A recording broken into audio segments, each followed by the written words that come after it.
Right. Okay. Well, thank you everybody for joining. Really appreciate you taking time out to join us for the very first Explore the Loyalty Mindset live panel session. We're really excited to be kicking this off with such an amazing panel. Just to give you a little bit of background as to why we're sort of launching this campaign. It's really around Explore as a sort of business is really passionate about supporting the success of the sector, and that not just through delivering best-in-class technology, but also by teaming up with experts within the industry to deliver free, valuable education to help provide that platform for success. So thank you very much again for joining. I am going to go through and introduce our amazing panel. So we've got Sarah Rawlinson she's the head of customer service at Parkwood Leisure. We've also got the incredible Guy Griffiths, who is a very good friend of Explore, fitness industry revolution consultant and founder of GG Fit. We have the lovely Amy Ritson, who is the partnerships manager at Independent Gyms. Amy is representing the independent sector on the panel today. She was a former gym owner herself, having set up her own SO51 gym and personal training facility in Hampshire, so very close to me. We also have the lovely Julie Allen, who is a business development director at LeisureNet. And also the lovely Lee Wood as well, commercial director, deputy CEO of Active Tameside. So yeah, thank you again, guys, for joining and being part of this, what I think will be a really great panel discussion. So Julie, I'll hand over to you now, if that's okay. Yeah, of course. Thank you, Joe, for that introduction. And again, we're all delighted to be here today discussing customer experience and how we can really use data to drive the overall experience forwards. So today we'll be looking at the importance of member feedback. We'll then be moving on to looking at satisfaction versus loyalty. What is the difference? And when is the right time to ask for feedback? And of course, with all of the feedback that we're asking for, we need to be able to do something with that data. So we'll be looking at that as well today. So Joe, if we could go to the next slide, please. By looking at the importance of member feedback. So I spend a lot of my time working with operators across the all sectors, looking at their experience and how we're going to measure that. But before we even get to that point, we need to really understand what is the experience that we're looking to deliver. What is our brand? What are our values? So we quite often start off with a nice little task, looking at 3 words that best describe how we want our brand to be perceived.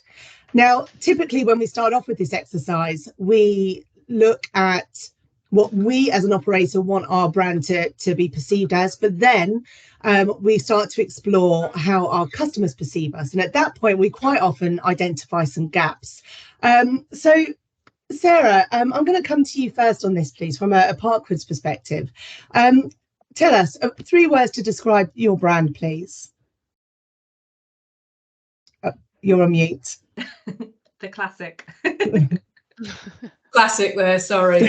I think for Parkwood Leisure, it's to encourage happier, healthier lifestyles. So that's the best way probably to describe what we're trying to achieve in our communities. Okay, thank you. And Lee, we were talking about this earlier for you guys. Give me 3 words to describe Active Tameside, please. I would use 3 words. I'd use community. We have a very, very close communities in and around the leisure centres. Value and inclusivity. I mean, we do so much with many commission services. So yeah, I think that certainly from a pivot into health and wellbeing point of view, I think that's really seen across the Tameside communities. Yeah, and you're straight there to that word community. We're looking to create a feeling, aren't we? And it's quite interesting, really, when you think about your brand, because it is around, value, etc., providing that community. But we don't often go to how we want our members to feel when they engage with us. What are your thoughts on that, Guy? Sorry, just finding the mute button. We won't make you do any burpees today, don't worry. Okay, thank you. Yeah, I think, I mean, you've got to replicate that, what you're trying to achieve, but also you've really got to, well, I mean, what this whole thing is about, we've got to listen as well to what customers want, and you've got to match those up and ensure, possibly even look at those. If you've got 3 core brand values, look which of those you are delivering to your members. Sure, no, absolutely. So on that point, then, once we have those values, we've defined that experience. Now we need to take that forwards and start to measure that. So, Amy, from an independence perspective, again, we were talking earlier about independent operators having robust feedback mechanisms in place to help drive that experience forwards. What does that look like from an independence perspective? From an independent perspective, obviously we have the unique ability to be very close to our members, perhaps that more difficult in the larger operators. So I think we are able to value such a personal experience, which I think is absolutely key. And to get my favourite quote in nice and early, as I promised, is something that I live and die by, and it's just gone with me throughout my career in the fitness industry, which is your smile is your logo, your personality is your business card, and how you leave people feeling after an experience with you is your trademark. And it's such a powerful quote. And I think if you really, as an operator, think about that yourself and build your values around that, you will, one, create the team that you need in place to be in line with your own ethos, your own values and your own morals. And then in terms of measuring experience, it's on a very personal level. You don't necessarily need all the kind of the chain of command in place in an independent, which is unique in itself. I think you have the ability to talk to people a lot more. You have the ability to check in with people a lot more, particularly on the onboarding process, which is crucial. That first 60, 90 days, I was checking in with people a lot just to make sure that they have everything they need. Have you found this? Have you got the app? Have you got? So I think measuring success in an independent is probably quite easy to do well.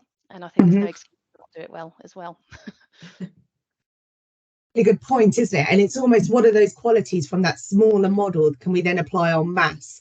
And again, given a few spoilers here, we were chatting earlier around that drive for consistency, and arguably that is easier, dare I say, in a smaller operator compared to a suite of leisure centres for Parkwood, for instance, Sarah. What are your thoughts on that in terms of driving that consistency for experience? Yeah, absolutely. It's very hard when you've got over 70 leisure centres within the business to keep the consistency within the teams, within the management teams. Staff turnover's high, which means we have to continue to train our staff and kind of lead the teams to provide that consistency and filter that down throughout the different departments. And that's an ongoing process with the turnover of staff that we get. Yeah, which is obviously a huge challenge at the moment in the industry, which we're going to touch on a bit later in today's session. So with that in mind, we're going to now look at that sort of mindset shift. So feedback, I think for some historically has been, it's just feedback. It's, I know what the issues are. But we really need to start to shift that focus to actually gathering feedback is gathering vital business intelligence that you are able to act upon and move your business forwards.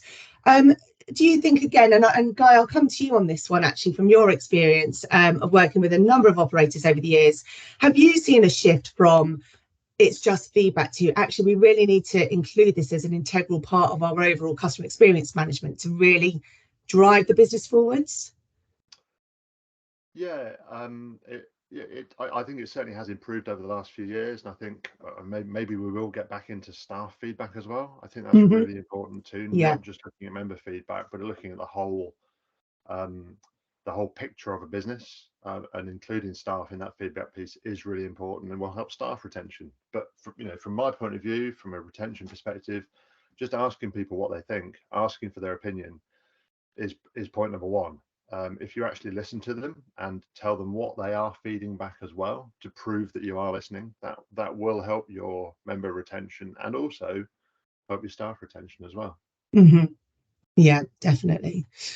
Lee, we were talking about this earlier, and you were talking around those changes in consumer behaviours, the online digital experience, and the need for that to now be measured. Tell us a bit more from your experience there. Yeah, it's really the world just changed so much over the last, as we all know, over the last sort of 5 to 10 years. And the thing we were talking about there, I know Guy referenced it there, particularly around the feedback, is that there's that many social media platforms now. It's the ease in which people can give, and let's be honest, social media generally, I'm not a fan, but can give a platform for very negative feedback. Now you need to distill out of that the emotional sort of elements to it and take it the constructive bits where you can. But we do it on a certainly on a regular basis with regards to our 360s and so on and so forth. But yeah, I mean, it's from the online joining process, and that customer journey to the in-person customer journey, it is a twin track sort of approach. And then it's also, from both the operator and the customer journey and what we need to get out of, from both sides. But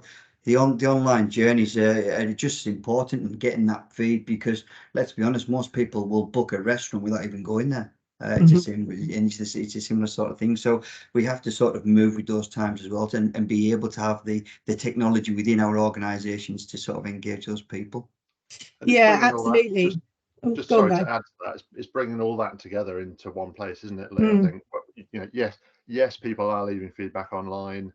Quite often that would be negative. Yeah. If it is just unsolicited feedback, but if you ask for more and point them either to those online portals, or again, you were saying, even just talk to a receptionist or fill in a form in the centre, or bring in your mystery shopping results as well. It's about bringing all of that into one place and then sorting out the good from the bad, from the we can change, we can't change that, and producing not necessarily reports, but saying thank you for all the feedback, and using it to either praise people or to improve.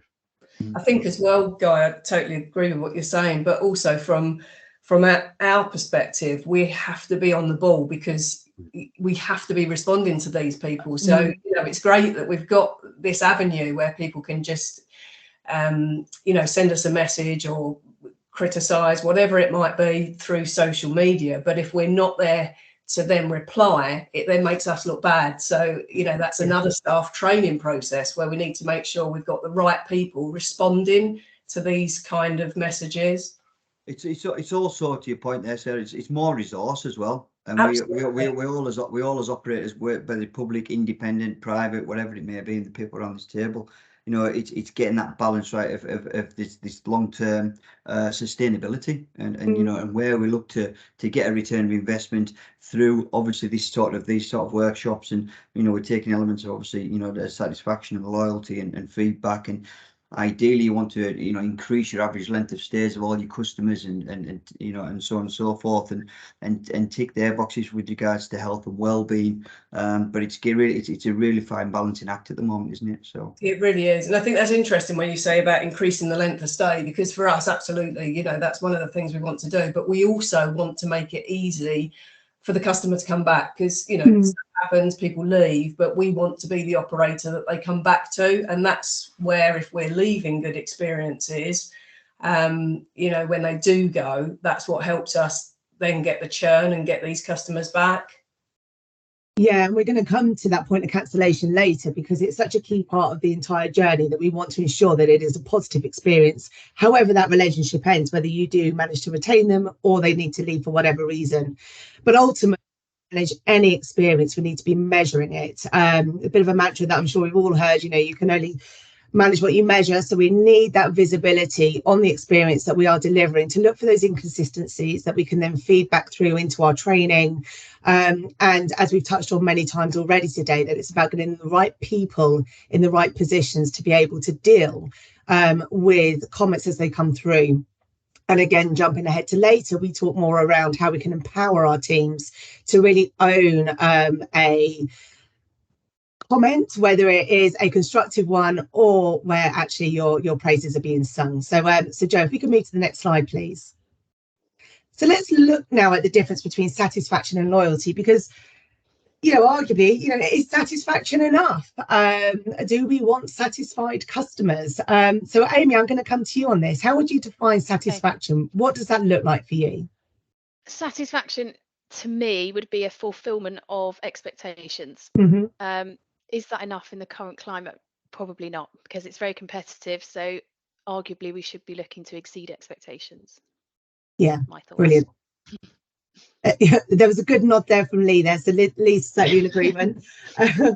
Sarah, what are your thoughts I on? love that answer. I thought that was poetic, to be perfectly Yeah. honest. Thank you very much. Brilliant as well. Yeah, well done, Amy. I already knew it was going to get emotional today with this panel. Yeah.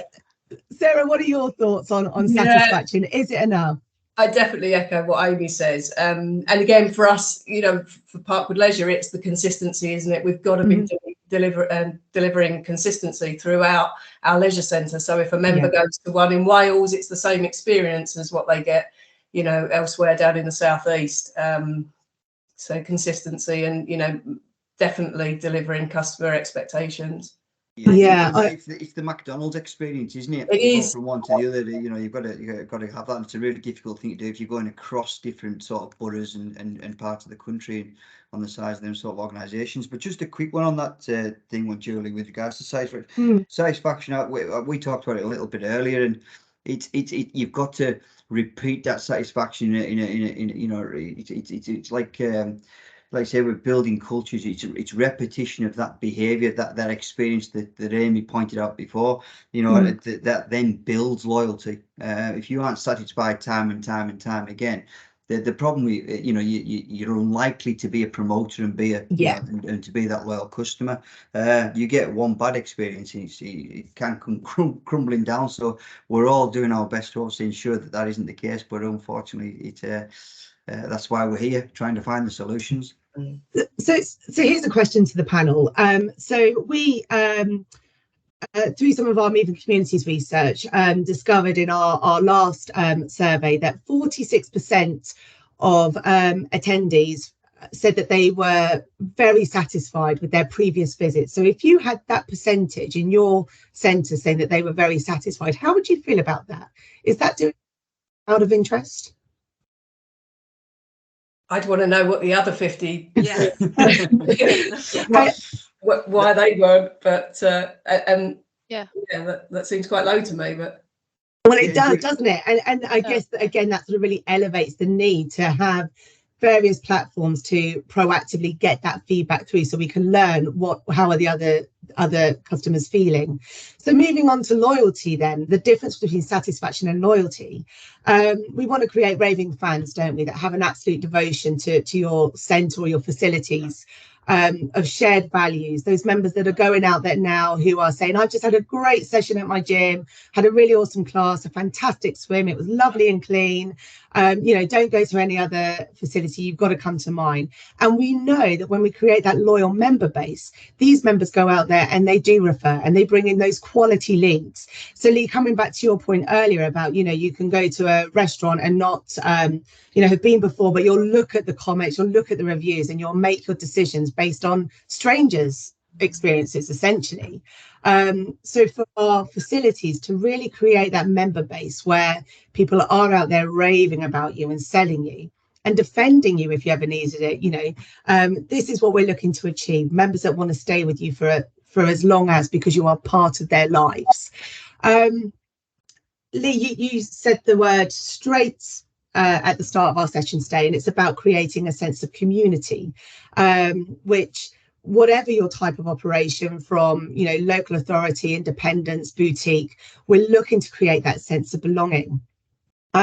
So with that community feel, Lee, I'm going to come back to you on this, please. Tell me, what does a community feel like? What does that look like for your members? Yeah, I mean, ours, they are very much, you know, we don't have, we're not part of, we have that one borough, and you know, lots of engaging from you know, from young ages all the way through to, you know, to the latter end of the lives, whereby they do know, obviously, a lot of the people who work there. So the local community actually work in the local centre, who serves the local people, which does make a lot of difference. I know we've talked about obviously retaining staff and the difficulties associated with that, particularly with regards to pay rating in the leisure world. But that it certainly does make a huge difference. And if you get, obviously, like you say, that you go back to some of the things we've touched on, that right then from an operational point of view, whether it be cleanliness, smelling nice, you know, how are the showers working, is the soap there, etc., etc., etc.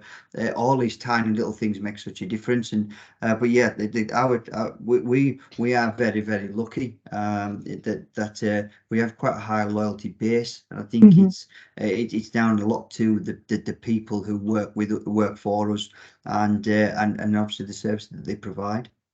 Yeah, no, absolutely. And I think that ties in nicely with Amy's point earlier around getting the right people in the right place to come on this journey with you with those shared values. Just organically, your members are going to feel that as well, aren't they? You know, Sarah, coming to yourself, because obviously this is a bigger challenge, shall I say, from a Parkwood perspective in terms of creating that community sense. What does that look like for Parkwood?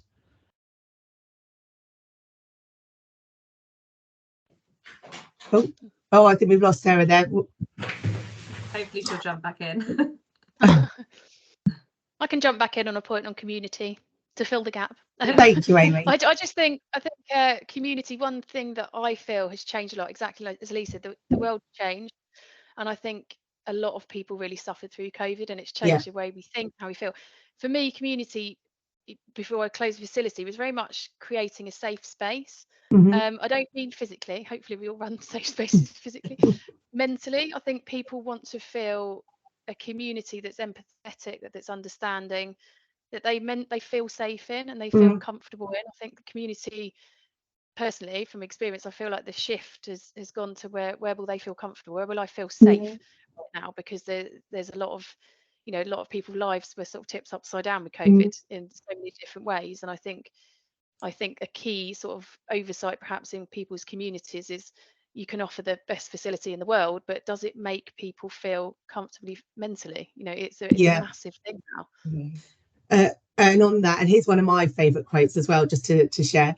You know, people won't remember what you say, what you do, but they do remember how you make them feel. And again, it comes back to that feeling of being safe. And again, when we look back to COVID, you know, if there's one thing that we did learn is that, you know, people can exercise anywhere, but actually they're choosing to come back to their facilities because they want an experience. And experience is the thing that will be the differentiating factor between satisfaction and creating that loyal member that is with you in that journey. Sarah, sorry, we lost you very briefly there, but I was asking, I don't know if you heard around what does community look like for Parkwood? Yeah, I think kind of I highlight what Amy said, and sorry, Lee, I lost you a bit earlier, but it is that sense of where they belong and how we make them feel. And I think our staff, you know, make a massive impact to make the customer want to come back. Yeah. So yeah, you know, they need to walk out feeling great, don't they? And want to come back, basically. Yeah, again, I just on that point, and I think it's a really great point that you've just made there, Sarah, that, you know, we have an opportunity for anyone who engages with our facilities to come through the door and leave feeling better for it, whatever their motivation was, whatever they were there for, whether it's the coffee while their child has a swimming lesson, whether it's they've just gone and had an awesome session with their PT, whatever that looks like, people have an opportunity to leave better, and we have a massive role in making that happen. So let's look. Sorry. I think as well, you know, it's friendships, isn't it? There's a lot of lonely people out there, and sometimes we might be the only people that they actually talk to during the space of a day. Which reminds me of a couple of conversations we had, Sarah, during lockdown, and I remember you bringing back a couple of GMs, or well, quite a few GMs from your sites to call people who had seemingly cancelled. We don't want to go back to thinking about lockdown really. But that community that those GMs kind of created just by calling people up who cancelled just to see if they were all right, and there was, I'm sure it was Parkwood. There was a couple of stories. But it was the only person they'd spoken to all week, right? It was sad. It was sad. Some of the calls that that we had. And these were absolutely not calls to reinstate DDs or to. It was just reaching out to people, but it was the right thing to do at the time, and I'm certain that those people, will be back exercising or swimming or doing care-based exercise or whatever with Parkwood now because of what you did during lockdown. They would have remembered it, wouldn't they? Yeah. Yeah, I mean, we don't really want to go back to COVID. Well, of course we don't want to, but in terms of those values and those behaviours, and Lee, you said the word earlier around those connections with your members, that actually, you know, we just need to, you know, stay true to why we do what we do, because it makes a real impact on people's lives. Yeah. So if we move now, so just one quick thing. Really, sure. it is a great point.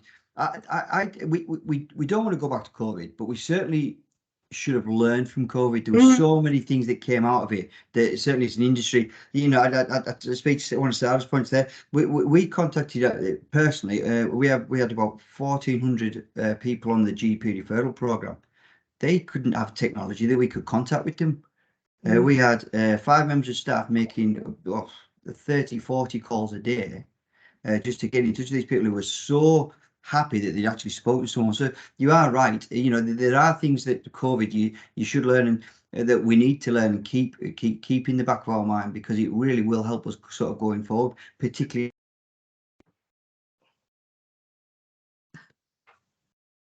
Oh, I've lost Lee. The key point there, the particularly. So there's a cliffhanger.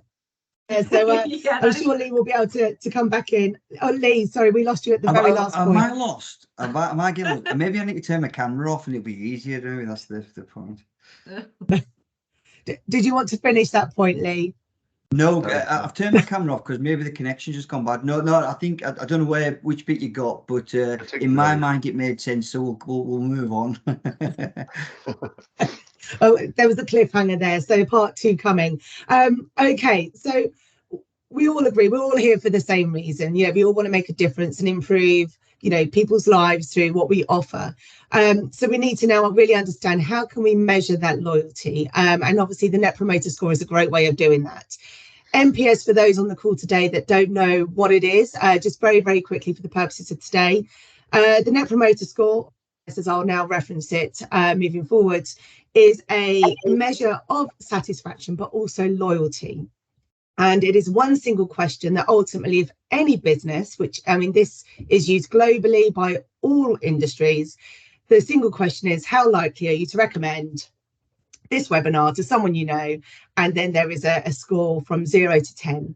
So your 9s and your 10s, those are your raving fans. These are the ones that share your values, that absolutely get you guys, that love coming to your facilities and devotion to you. We then have our 7 and our 8s, our fence sitters, our passives, and they're a very interesting category because we can learn a lot from them. They're the category that if we said, but what's the one thing we could do differently to improve your experience? They've got the answer. And then we have our detractors, our 0 to 6s. And these are the members where there is a gap between that delivery, that expectation. Quite often they're frustrated. Quite often it's operational issues rather than people per se, but we'll come into that in a moment. But why is NPS so powerful? Well, it probes both dimensions of loyalty. So on the one hand, when your member is receiving this survey, they will question, am I getting value for money? Am I satisfied? Can I get on the kit? Can I do what I need to do? But where NPS will really pack a punch is it probes the emotive side. So this is when we get to see wonderful comments such as, I love Guy, he's fantastic, he really helps, da da da da da. And this is, of course, great feedback that we can share with our team to really celebrate that success. So NPS is a really, really powerful tool that allows you now to measure how loyal your members are. Now, on this, we know statistically that those that are detractors, those that score you between 0 and 6, are highly likely to start to drop out. They're starting to see less value in your product and your service. Chloe, we're recording this and we will send it out to you. Thank you for your time today. So they see less value in your product, and these are the members who in time will then drop out, and then they'll cancel their DD at the bank, or they'll tell you they're relocating because they're very polite. You then have, like I say, your fence sitters, your 7 and your 8s, and these who, again, you know, when an operator opens up down the road or there's some competition locally, they're likely to go off and seek an experience elsewhere. But your 9s and your 10s, this is our shift. This is our focus. We want to move people up that loyalty ladder to become your raving fans. So Joe, if you don't mind, could we go to the next slide, please? So we've talked a lot today around our offering, our sense of community, that sense of belonging and and a real connection with our facilities. So I wanted to share something with you now, which, given the cost of living crisis and people having to really decide where they spend their leisure pound, quite often what comes up is, am I delivering value? And of course, price is what you pay, value is what you get.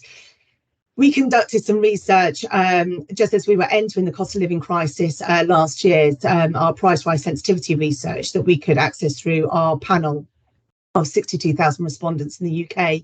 And we started to really understand how sensitive people were to price rises. And of course, when you dive into this and you understand experience further, there will always be a tipping point in terms of affordability. But if we are delivering a consistent experience of value that makes people want to return, Sarah, to use your phrase there, then we start to create this loyal member base.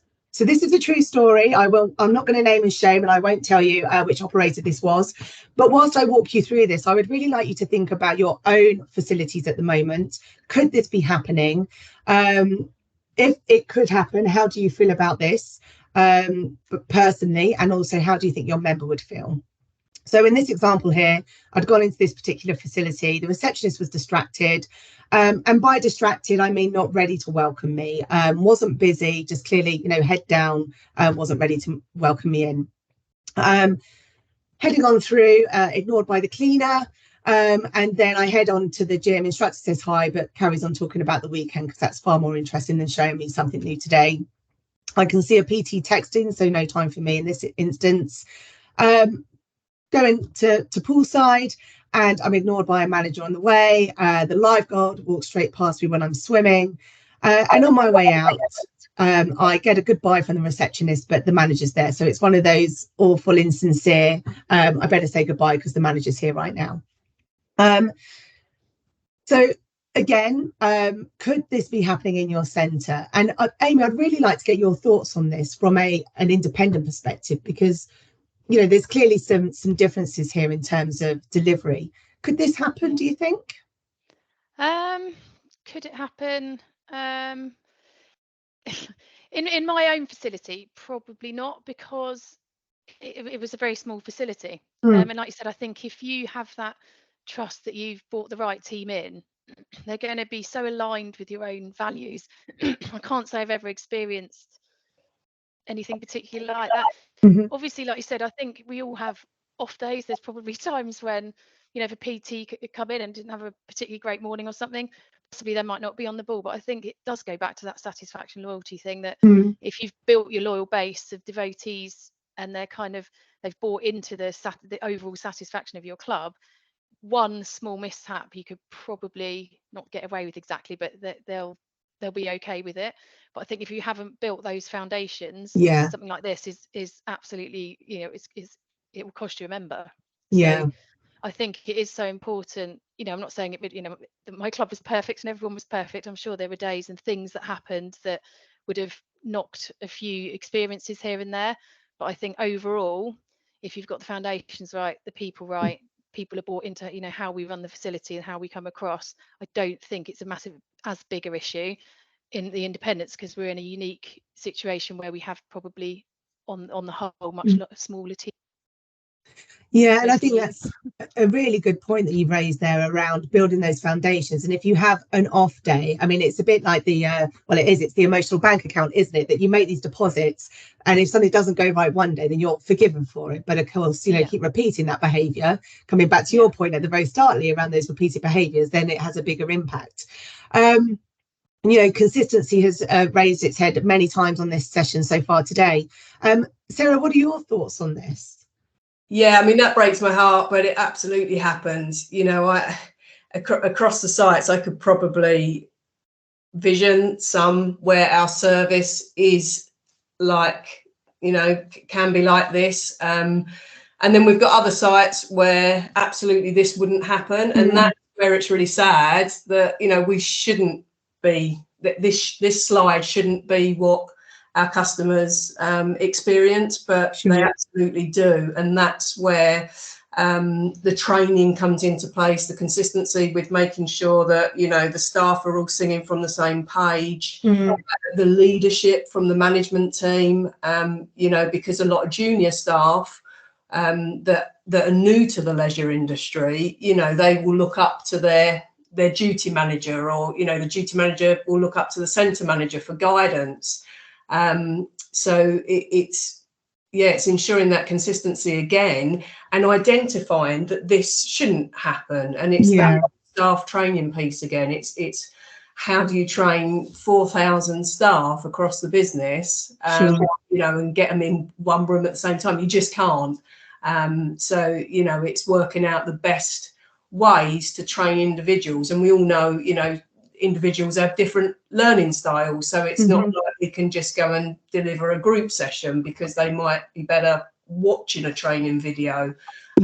So it's kind of how to best embed within the company, you know, what do we mean by customer service? Well, it's to not produce this slide. Well, no, I mean, dependent on what's it's dependent on what's needed as well. So it's not dissimilar to my visit to my leisure centre this morning. However, I booked my swim last night.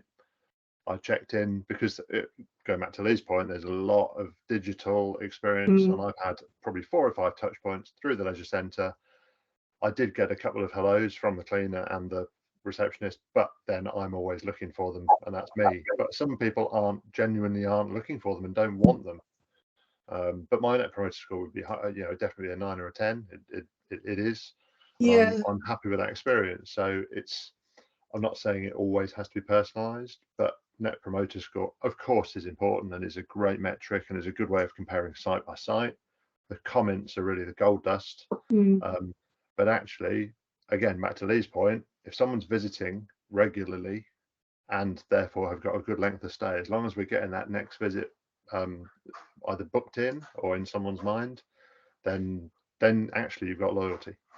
But on that point, Guy, and that's really interesting, there's a couple of things there. So in terms of, you know, the member that is coming regularly, then the likelihood is that they have got a habit, it is part of their lifestyle, so they are going to return, and they may not be looking for the hi, how you doing, because they're in that comfortable space.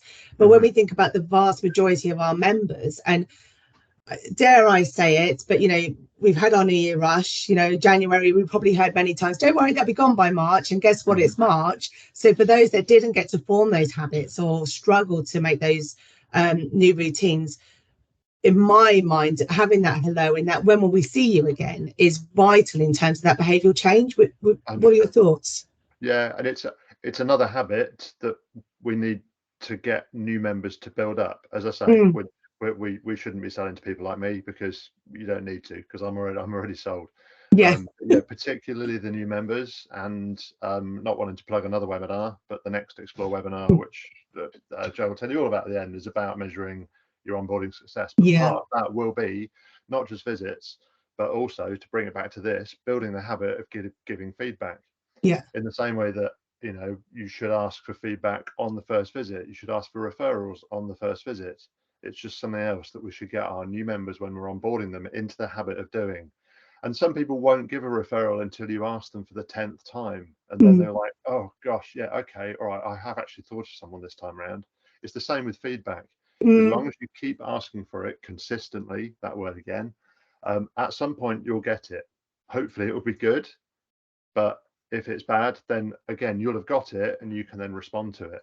But getting people into the habit of, yes, visiting, yes, giving referrals, but also just saying to them, look, this is a way you can give feedback. This is another way you can give feedback. You know, we're going to give you a 7-day call. We will be looking for some feedback. It's setting the scene from the start, isn't it? And as much as we're talking about members' behaviours and creating new habits and routines, actually, as operators, we need to be adapting these new behaviours, these new habits, these new routines in order to influence those coming through our doors. So for those of you who know me, you'll know I'm a sunny side up person. I can possibly leave it on this slide because I think between Sarah and I will be heartbroken if it carried on this way. But I am confident that we can adapt this. So again, coming back to those 3 words, you know, if you're visualizing your brand right now whilst you're on this session, thinking about if you're there to create that sense of community, to make people feel welcome. Again, interestingly, we conducted some research recently that showed that 67% of people who were inactive said that a simple smile and greeting when they went to their activity would be the difference between remaining inactive and becoming active. So that power of, you have me at hello really does, travel far. In this example, we have a warm, friendly greeting from the receptionist. And coming back to your point, Amy, earlier about building those foundations, I started my career front of house. It's a very, very busy place. So providing most of the time I get hello, if I don't on the one occasion because they're busy, then that's okay. I accept that. But in this example, so coming through, this time I get a hi from the cleaner. And then I head on into the gym. Instructor says, hey, Jules, let me show you a couple of things today. I mean, what incredible value from my membership. There was a PT in this example who was fully engaged throughout the session. And then on my way to swim, the manager asked, if I'm enjoying my visit, let's get that verbal feedback. How's your session going today? Is there anything we could do differently? This time, the lifeguard says, have a lovely swim. And on my way out, in this example, it says a manager, but I really hope that we are moving to a space where anyone in our team would feel empowered to say, when will we see you again? Because we know by asking that question, we are driving that commitment and driving that behavioural change and reinforcing the fact that we really want to see them again.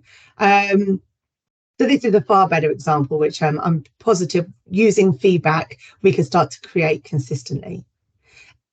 Leslie, you've been quiet for a while.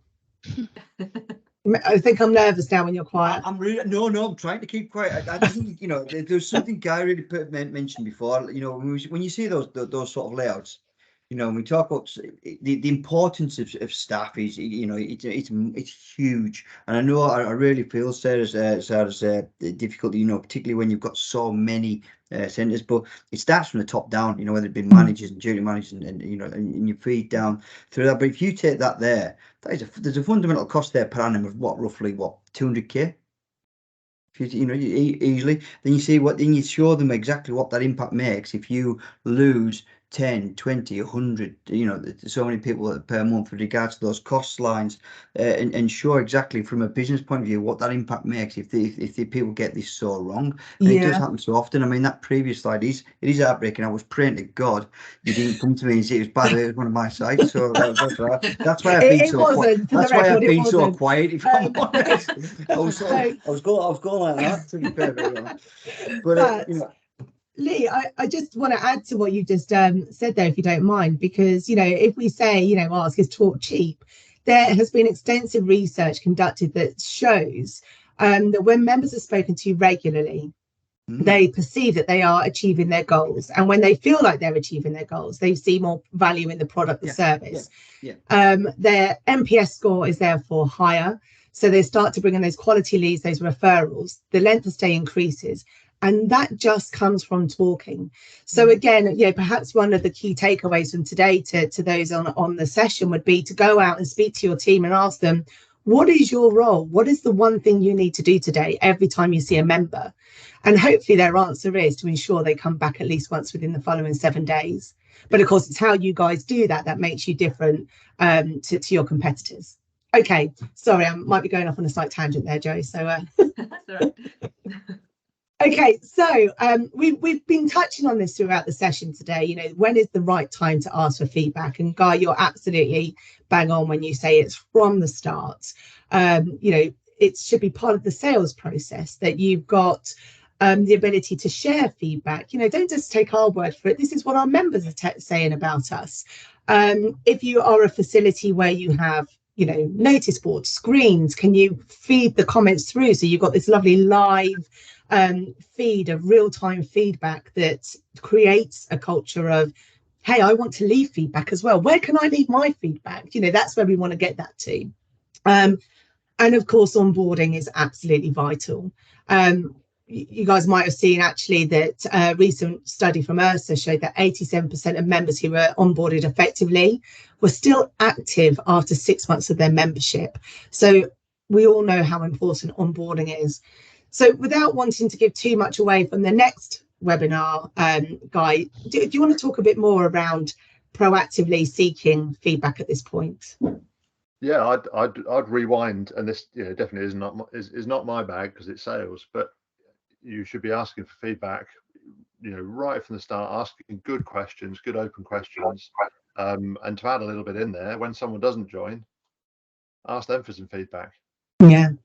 So that you can get the next person to join, and if you can be logging that as well, we're talking objection handling. So as I say, it's not really my bag, but yeah, just getting people into that feedback loop, getting them used to it, and actually showing that you're listening. As I said right at the top, it's just really important. And if you can prove that you're listening as well, by also feeding back their feedback to them, taking those kind of things on board, and saying, making promises. We will make a 7-day call if that's what you do. And I still think that phone calls I know they're a great way of retaining people. I know they're a great way of onboarding people as well. They're really hard to do, especially when you've got thousands or hundreds of members joining each month, and you will be leaving messages for a lot of them. But it shows that you care, and it shows that you are just reaching out to people, checking in with them, but then on that call, asking for feedback and saying, here are ways that you can deliver it. So multiple channels, not just go to our Facebook page and leave some feedback, but you can go here or here, or you'll get an email in a couple of days with a link in it that you can just put your feedback in. We would love to hear from you. This is what, as you say, Jules, this is what our last 100 joiners thought on a scale of 1 to 10, some of their comments. So just ask and show you're listening. I think also that if resource is a challenge, then automation is key in delivering that. If you have sort of automated onboarding journey set up through smart messaging or something similar, then you're able to that touch point, create those touch points with those members during that critical first sort of 12 weeks, and automate that request for feedback. I think that's a really important piece. Yeah, absolutely. But I would then add to that and say, look, if you've sent out 100 welcome messages or 100 touch base messages like that, and you can see that 80 of them have been opened, that's great. The 20 that haven't, right now, let's go to the phones. If we don't have the resource to call all 100 of them, but we can see that these have been interacted with, whether they've replied or not, they have seen the message or their phone says they'll open it at least. Let's reach out to the others by another channel.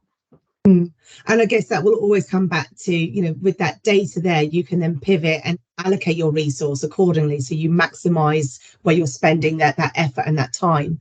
And again, I completely agree with you, Guy, that it's setting the scene from the absolute start. We get asked a lot of questions around what do the successful operators do to really boost their response rates? How do they drive engagement? And it all comes from setting out that behavior at the start. That's absolutely key. So we spent some time there in terms of the start of the relationship. In terms of frequency, again, some data is better than none, of course, but we quite like to think of feedback as something that you would do on a daily basis, just like brushing your teeth. So let's talk about frequency. Lee, what is your current approach with feedback? We have platforms whereby obviously the feedback regularly. So every morning I will get the Listen 360 report, and that opportunity is there. We also have obviously the old pen and paper opportunities with regards to just outside the gyms or inside the gyms or the studios or wherever it may be. And but then you obviously got to make sure you reconcile that feedback and that data in the right place to be able to analyze it and to get the appropriate outcomes, to make a difference really. But it's really difficult. There's many people I'm sure around this table probably sit there thinking, I haven't got the manpower, and it creates a cost. Then it really is tricky, and being able to get that balance right through the automated, like I said, we use automation in a big way as opposed to the phone. I agree with Guy. I think the phones is absolutely still the most personal touch you can do. How many people will actually pick up the phone nowadays is one thing, and two, obviously, how many people will actually, and that's both receiving and dialing, to be fair, and how many people actually do want to obviously speak that way, because like I say, society mindsets are changing, you know, at such an existential rate. You know, you've got kids in rooms who are not even coming out and socialise anymore because they're on games and on microphones, whatever it may be. So it's a really tricky thing to do, but you've got to sort of, you know, we balanced it a bit more in it. It's irregular feedback. It's done on a daily basis. How we then use that data isn't, we haven't nailed it as well as we probably could have. We still do use it on a regular basis, both for positive feedback and negative feedback. You know, it's as constructive as it can possibly be, and more importantly, certainly for the staff, that it's as balanced as it should be. The last thing they want doing is batter because they only get the negative stuff as opposed to the positive stuff out there, which I think you're going to touch on a bit later, Julie. But yeah, we certainly give them opportunities on a daily basis for feedback for all our customers and staff, to be fair. Yeah, that's great that you're opening it up for staff. Amy, from Independent's perspective, and your own experience of gathering feedback, what does that look like? I think, yeah, going back to Guy's point again, I think you have to be aware of people's preferences in terms of how they want to feedback. Again, like being in a unique, very much smaller membership base than a lot, you could really tailor that. So I think as long as you have multiple channels, so for instance, some people don't like giving feedback for whatever reason. You know, if it was negative, for instance, they might not feel comfortable. They probably won't want to tell you on the phone. They may not want to email in. So I had a bit retro and a bit old school. I had a feedback box by reception. Doesn't suit everybody, but actually, not only did it facilitate that option for people that felt a bit uncomfortable, they could do an anonymous feedback form and post it in the box, but also for the older members, like you said, everything is technology driven now. And I had a couple of members, you know, barely could use a mobile phone, bless them. So pen and paper was the way that they needed it to be. And actually being aware of those multiple channels is crucial. But also I think there needs to be a commitment on feedback from the staff's point of view as well. So it's one of those things that's easy to leave. And I realised that, you know, I was very guilty of getting busy doing something else and being sort of proactive and dropping the kind of feedback, you know, oh yeah, I'll come to that. But actually what I ended up doing in my facility eventually was doing testimonial Tuesday on socials. So I'm going to share some feedback every week. And that's my commitment, to actually look at the week previous, see what's come in, good and, you know, good and bad. And I think the way you can spin negative feedback, it doesn't have to be, look at this bad bit of feedback we've had, spin it, say you've spoken, we've listened, you know. I think I used to title it, "Have you spoken, we listened, you've said that you would like this, and you know, in a few weeks time this will be changing to facilitate this," whatever it may be. But I think, yeah, the key is staff committing to actually, how are you going to feed this back, as well as asking for the feedback, what you're going to do with it, and opening up multiple channels, and just, yeah, making that commitment both ways. Yeah, absolutely. And it is a commitment, isn't it? You know, it's a bit like, again, when we were catching up before the session today, we were talking about retention can't just be a gym thing. You know, it's a commitment much wider than that, that the whole team are a part of feedback, both in terms of proactively seeking it and then being able to deal with it. So in the last point here on this slide, we're going to talk about the point of cancellation. And I have my own personal view here, that I feel that if we spent more time at that point of cancellation and adapted our language, we would actually learn a lot about the overall customer's experience, and hopefully find a way of signposting them within our facilities to ensure they stay and continue with their active lifestyle. But at the very least, and we alluded to this at the start of our session today, that however the relationship will end, it will always be positive. And Sarah, I thought you phrased it really nicely from a Parkwood perspective, that, you know, it would always be somewhere they wanted to go back to if they had to leave. So Lee, can we talk a bit around the point of cancellation for you guys? What does that look like at the moment? Is data gathered? How do you use that data? I hope that the people who are listening appreciate my honesty. It's not great.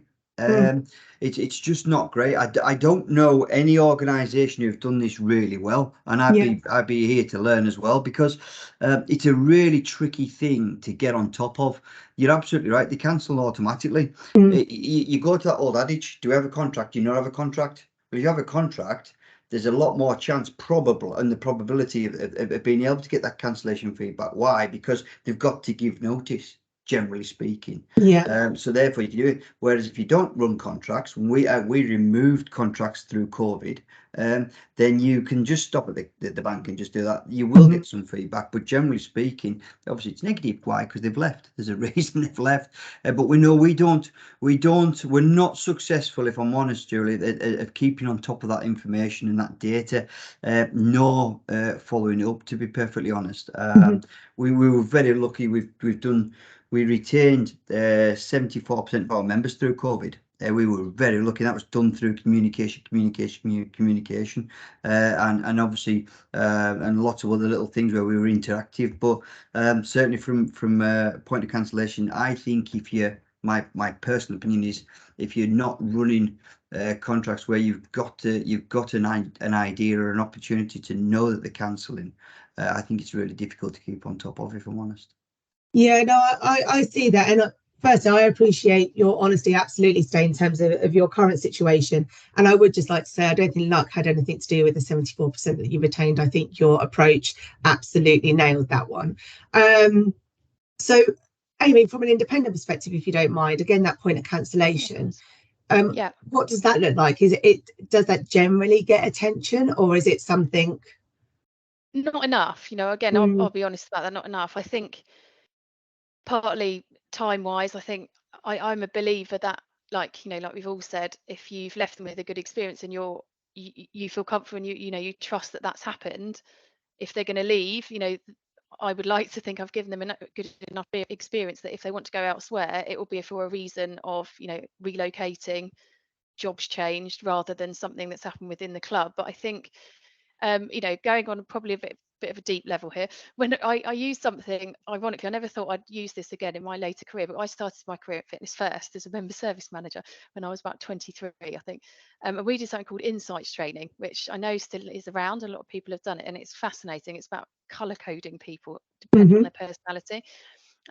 And it's stuck with me ever since. I never thought it would be instilled in me to the level it has been. But I could still, if all my members, I knew what colour they were, which sounds ironic, but actually when they came to cancel, I knew exactly, I wouldn't exactly know the deeper reason for why they might be cancelling, but I would know how to communicate with them to get to the bottom of it. I'd like to think I did most of the time.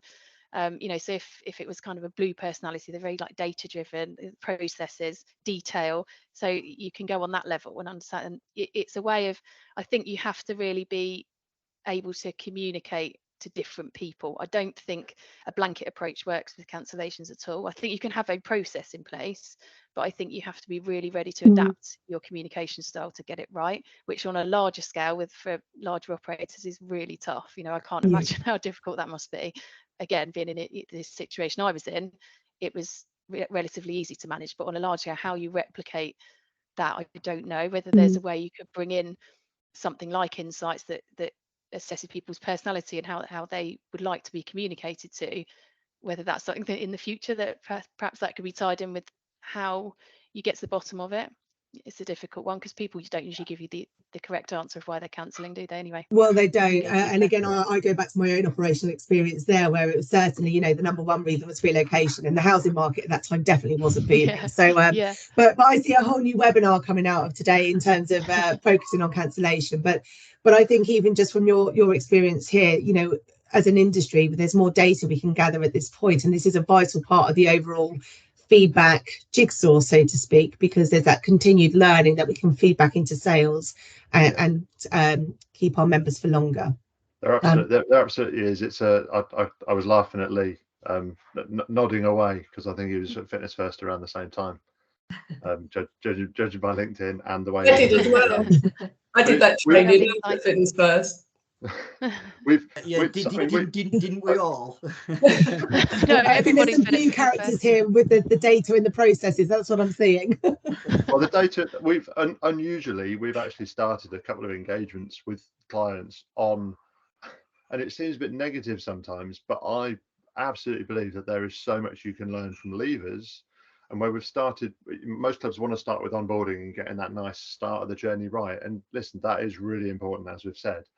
But we've started a couple of engagements on the leaver process, on collecting data there. And yes, it's really difficult. And yes, phone calls or data through your collection agency, and yes, everyone's cancelling online, but if you put the processes and the work in to get more data, and not just leave reason on the day they leave, but maybe another reason a week later, or just another chat with them a week later about what they're up to now, but then going all the way back to, did they have an induction or whatever you call it at your club in the first place? Did they leave a review or have a program?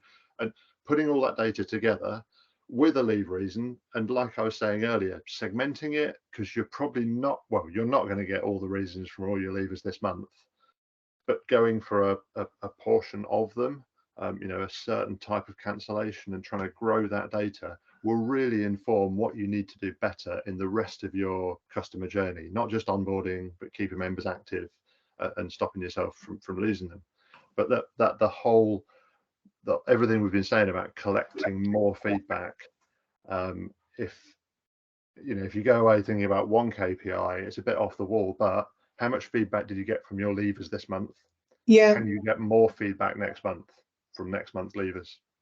Yeah, no, I would agree with you that, looking at the overall engagement piece is really vital, and starting to give this part of the journey the attention. If we were to give it the same attention we gave the tour and the sale and the onboard, imagine what our overall business model could do within the industry. So yeah, with you on that, Guy. Joe, so again, going through this, we've touched on this throughout today's session. But Sarah, I'm going to come to you first, if you don't mind, in terms of culture, because again, I understand that you have a very strong culture at Parkwood of sharing data, sharing feedback, to really start to drive your overall culture forwards. Could you share that with me, please? Yeah, so we're very fortunate with the CRM system that we use. So all the feedback, I mean, we get over 200 inquiries per day feed through. Not all of those are obviously feedback, they're just general inquiries, but from the pot of feedback tickets that come through, an NPS score is rated on them, and then that gives each leisure centre an overall NPS score. So part of my role is I send out a monthly leaderboard. It just gives those managers a little nudge to look at where they're sitting in the leader table. And it creates that culture of making sure that we're looking at our feedback and what we're doing with that feedback. And a part of that is, if we're getting good feedback, we at each leisure centre, they have an employee of the month and also a member of the month. So from kind of the feedback that we gather, we do something with it by, highlighting members and our staff as well. Yeah, I love that it's that dual approach, that it's not one without the other, that it's both are being celebrated. Culture is absolutely key to gathering feedback, sharing that feedback, and creating that loyal member base. We've looked at technology today, and where resources limited, and we have those constraints, we have automation there to support the personal approach that we want to drive forwards. If for anyone who's on the session today, in terms of using technology to support your overall experience and from an onboarding perspective, there's some great documentation from Explore, which you can get on the Explore website, around how to use technology to facilitate feedback and your onboarding. I realise I'm moving pretty quickly, but I'm conscious of time, and I feel like we've touched on point 1 and 2 quite a lot throughout today's session. But I suppose before we finish up, there are 2 key things to really focus on, and that is, again, as we've already discussed, that if we're asking for feedback, we want to demonstrate that we are listening, that we hear our members. We quite often talk about it as a closed loop process, that something comes in and we close that off, with that whole mindset being that we want to improve that member's experience. We all know that members can have some pretty wonderful demands and requests that you just physically cannot make happen. But reaching out, showing that you've heard them, that you've listened, and having empathy and explaining, look, we can't do what you've asked us to do, but this is what we can offer, is really important to show our members that we value them and that they are part of their experience, and that is why we are reaching out. Again, for my panelists on the session today, I'm sure you've all had experience where you've dealt with a comment and somebody's been really surprised that somebody's actually picked up the phone and talking about it rather than, you know, just people being keyboard warriors and putting any old thing in. So to demonstrate that we're going to take the time and put them at the heart of everything is obviously really important. And lastly, perhaps the sunny side up that I am, you know, we want feedback to celebrate success, and we want that to learn from, so we can continue to improve everything that we do. Where we do things well, can we do more of that? And again, how can we apply that en masse? I think, again, speaking from experience from my operational days and then having the joy of working with operators over many years, when you see that feedback land where somebody is named personally, where you get that pat on the back and, you know, hey guys, you're doing a great job, to be able to feed that back into your teams just creates, it's infectious, isn't it? It's more positivity and people want to do more of that. So before we finish up today in terms of celebrating success, we are absolutely committed to ensuring that anyone who has joined us today or will be catching the recording has an opportunity to really see where you are being successful and where the areas that you need to focus on to be more successful. So here at LeisureNet, we are offering a free one-off NPS survey. So please drop a note in the comment section below or reach out to myself or Joe. My contact details are on the screen here, but we will very happily set up a survey for you. We'll ensure it's customized to ensure a consistency with your branding, your tone of voice. There'll be no disconnect there. And you'll have access to your reports, your scores, your trends, and be able to see what this actionable insight can do for your business and your overall customer experience. So from me to the panel today, thank you very much for your input. I mean, I've absolutely loved it. Joe, I'll hand back to you. Thank you. Yeah, no, fantastic. Thank you, Julie. Yeah, I found that incredibly valuable and insightful, and hopefully everybody else did too. There was some, yeah, amazing sort of takeaways from that. We will be writing up a summary as well as circulating the recording out to everybody that registered that wasn't able to attend. But I do want to just open the floor, as it were, to see if anybody has any questions for any of our panelists. I know that we are very short on time now, and probably people probably do have things to be getting on with. But if there are any questions, you know, and you don't feel comfortable asking in this setting, then you can you know, always you know, drop us a note and ask us later. But yeah, just wanted to give an opportunity for questions. And the panel breathe a sigh of relief. Yes. I think it perhaps if we hadn't gone over a little bit timing wise, we might have got a few questions, but that's absolutely fine. I'll just finish off with I'll hand over to Guy, because we do have the next Loyalty Mindset session on the 28th of March at 11 AM. So invitations to that will be going out probably early next week, and this one focuses on measuring the success of onboarding. Follows on from the playbook that we published recently in collaboration with Guy and Explore, which sort of gave a really great schedule of onboarding comms and some really great advice and valuable takeaways around how to maximize and optimize your onboarding journey for new members. So as it's Guy's session, I will hand over to Guy to give us a little bit of an insight into what that might look like. Thanks, Joe. I mean, the main thing to say is that it ties in really nicely with this session. Yeah. Of course, and without giving too much away about the session, but the key things are in terms of measuring onboarding. So if you've not downloaded the playbook already, then do go and do that, because it's free, and there's a lot of common sense in there, is what people always say, but there's a lot of nice reminders of what people, you know, intend to do or should be doing. But what we then want to look at is how we measure the success of that. Of course, visits are key, looking at the difference between people who've had some kind of onboarding sessions or not, and what journeys they're on. But feedback, to just tie it back into this, is really important, and it's building up that habit of getting people providing feedback and saying thank you for it.